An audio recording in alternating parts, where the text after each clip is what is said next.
जम्मू कश्मीर के बडगाम में 43 battalion CRPF की जानिब से तो रोजा टेबल टेनिस टूर्नामेंट का इनेकाद किया गया। ये टूर्नामेंट बडगाम इंतजामिया की जानिब से मुनाकिद किया गया। इस टूर्नामेंट में स्कूली बच्चों के साथ मकामियों ने शिरकत की।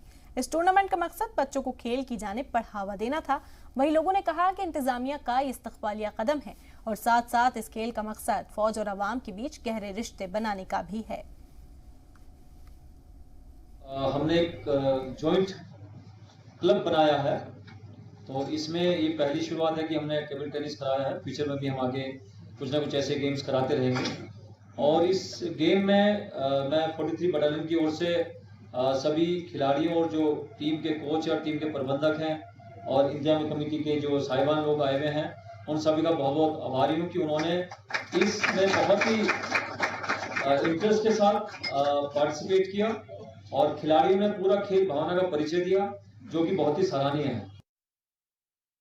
मैं ये गेम 5 साल से खेल रहा हूँ, तो इसलिए थोड़ा सा मैं अंडर प्रैक्टिस था, तो वही प्रॉब्लम थी। मैं 1 साल से नहीं खेल पाया क्योंकि कोविड का प्रॉब्लम था और स्कूल भी जाना था, तो होमवर्क की वजह से मैं नहीं खेल पाया। लेकिन ये ऑर्गेनाइज किया है इन लोगों ने, तो मैंने इसलिए खेला।